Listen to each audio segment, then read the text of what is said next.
Hello everyone, welcome back to education world. आज की इस वीडियो में हम प्रिंसिपल ऑफ मोमेंट्स डिस्कस करेंगे।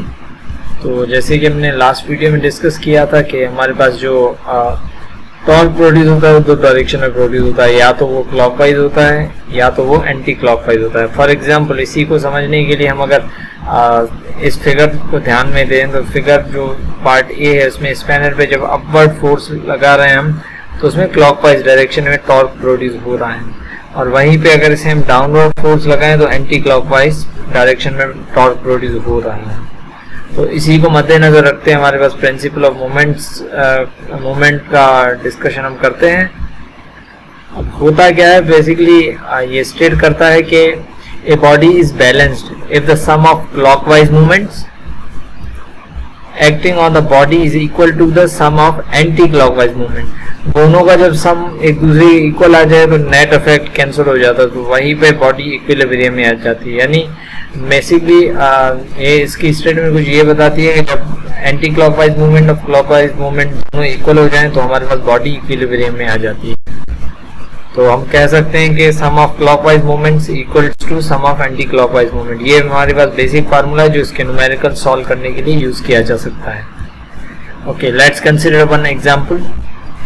A meter rod is suspended supported at its middle point O, as shown in figure.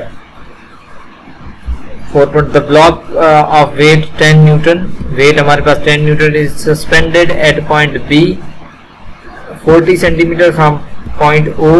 Origin है हमारा, वहां से एक बॉडी है वो उसका वेट दिया हुआ है 10 न्यूटन, और दूसरी है उसका डिस्टेंस दिया हुआ है या मूवमेंट ऑफ आर्म दिया हुआ है 40 centimetre. Find the weight of the block that balances it at point A 25 centimetre from origin.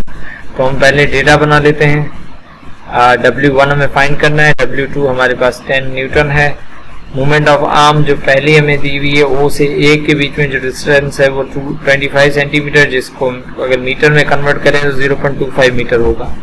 Movement of arm of W2 O से B का डिस्टेंस 40 सेंटीमीटर दिया हुआ है, जिसको हम अगर मीटर में कन्वर्ट करें तो हमारे पास 0.40 मीटर आएगा।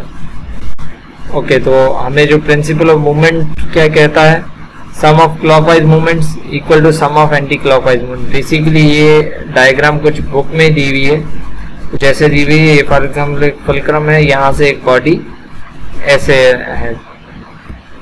अब जो ये साइड है इससे मैं A का नाम दे दूं, और ये जो साइड है इससे मैं B का नाम दे दूं, और ये जो पॉइंट है ये ओरिजिन पॉइंट है। तो यहाँ से ये जो डिस्टेंस है वो OB है, और O से A का डिस्टेंस ये है जो हमें दोनों दिए हुए हैं। और हमें W1 फाइंड करना है, यानी वेट ऑफ फर्स्ट बॉडी। तो हमारे पास जो फॉर्मूला है सम ऑफ मूवमेंट्स का है, मूवमेंट का, तो sum of clockwise movements equal to sum of anti clockwise movements. अब अगर हम W1 equal to movement of arm A equal to W2 into movement of arm of B, ये दोनों आएंगे। तो W1 हमें फाइंड करना है, मूवमेंट ऑफ आर्म O से A का डिस्टेंस हमें 0.25 मिला है, इक्वल टू जो W2 है वो हमें न्यूमेरिकल में गिवन है 10 न्यूटन, और उसके बाद जो मूवमेंट ऑफ आर्म दी हुई है 0 से ओरिजिन से B तक का डिस्टेंस वो हमारे पास 0.40 मीटर आया है। तो इसे अगर हम सॉल्व करें या W1 को एक साइड पे करके यहाँ पे मल्टीप्लाई इस तरफ गया तो डिवाइड हो जाएगा, तो हमारे पास कुछ ये इक्वेशन बन जाएगी। अब इसे अगर हम सॉल्व करें तो हमारे पास W1 आ जाएगा 16 न्यूटन। तो ये था हमारा आज का टॉपिक। फिर से मिलते हैं नेक्स्ट टॉपिक में। अगर आपको ये वीडियो अच्छी लगी हो तो हमारे चैनल को लाइक, शेयर और सब्सक्राइब लाजमी करें, और बेल आइकन को भी प्रेस करें। और अगर आपको किसी भी टॉपिक में कोई कंफ्यूजन है तो आप कमेंट बॉक्स में पूछ सकते हैं। Thank you.